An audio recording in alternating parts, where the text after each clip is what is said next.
Hello বন্ধুরা, কেমন আছো তোমরা? আমি পিউ মাটি ও মশলা চ্যানেলে তোমাদের স্বাগত জানাই। আজ বানাবো ঘি। খুব সহজেই এইভাবে বাড়িতে বানিয়ে নিতে পারবে। তার জন্য ভিডিওটা প্রথম থেকে শেষ পর্যন্ত দেখতে হবে অবশ্যই।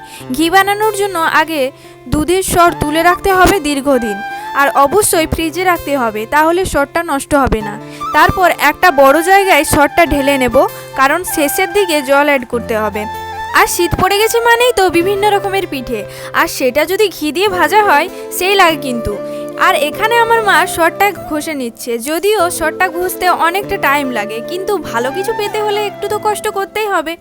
এরপর 40 মিনিট সরটা ঘষার পর যখন এইরকম স্ট্রাকচারটা চলে আসবে তখন জল অ্যাড করব। তারপর সরগুলো যখন ভেসে উঠবে তখন আমরা এইভাবে তুলে নেব।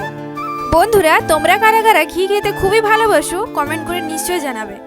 এরপর জল থেকে সব সরগুলো তুলে নিয়ে এরপর গ্যাসের ফ্লেমটা হাই রেখে ঘিটা বসিয়ে নেব। মাঝে মাঝে একবার করে নাড়তে হবে। আর ঘিয়ের কালারটা যখন হালকা হলুদ হয়ে আসবে তখন আমি গ্যাসের ফ্লেমটা লো করে রাখবো। এই যে বন্ধুরা, এরপর আস্তে আস্তে পুরো ঘিটা বেরোবে, আর পুরো ঘিটা বেরিয়ে এলেই নামিয়ে নেব। বন্ধুরা, আজকের ভিডিওটা এতটুকুই। ভিডিওটা যদি ভালো লেগে থাকে আমার এই চ্যানেলটিকে সাবস্ক্রাইব করে পাশে থাকবেন। দেখা হচ্ছে পরের ভিডিওতে।